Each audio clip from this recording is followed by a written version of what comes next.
Have you ever wondered how cinnamon is made? Let me take you on a trip that starts in a misty tropical forest and takes us through thousand-year-old trails of trees, human curiosity along with trade necessities, and a need for something flavorful. Picture young green shoots tucked into rich red soil, tiny cinnamon saplings on a hillside in Sri Lanka. Farmers plant slender cuttings at the start of the rains, spacing them so the sun and shade dance around just right. Months turn into years. The shrubs thicken, sending up smooth, cinnamon-colored stems. When the bark is ready, usually after 2 to 3 years, the real craft begins. But cinnamon didn't just grow into kitchens, it grew into legends. In temples along the Nile, ancient Egyptians used it for incense and embalming. Greek writers whispered about giant cinnamon birds stealing sticks to build high nests. Arab traders guarded the secret sources, spinning myths to keep prices high. Venice grew wealthy on the spice. Portuguese and its people, Dutch and their lawmakers, British and their masses fought for the groves of Ceylon, modern Sri Lanka, because this bark was worth its weight in silver. Now, come closer.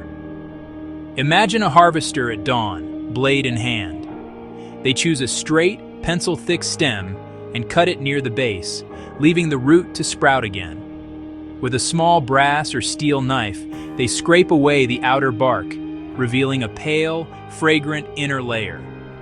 2 precise slits run the length of the stick. With practiced thumbs, the inner bark lifts off in curling sheets. This is the heart of cinnamon, the quill.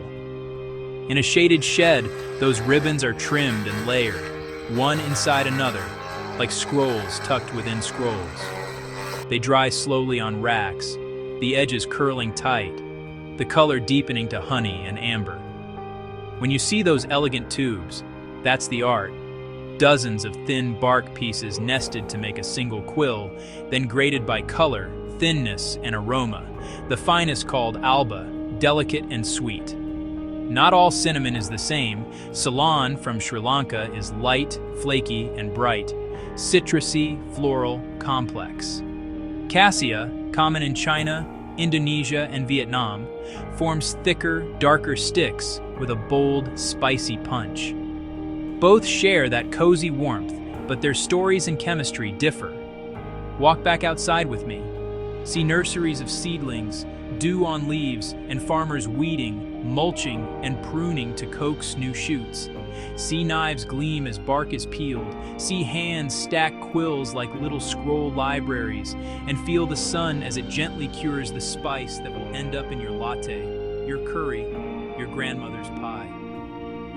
From sacred smoke and ancient rites to breakfast bowls in your kitchen, cinnamon has always been about transformation, of bark into fragrance, of work into wonder. And the next time that warm aroma rises from your cup, you'll know it began in a quiet grove, with a plant that learned to tell stories through its bark, and with people who learned to listen. So, how is cinnamon made with patience, skill, and a history that still lingers in every curl?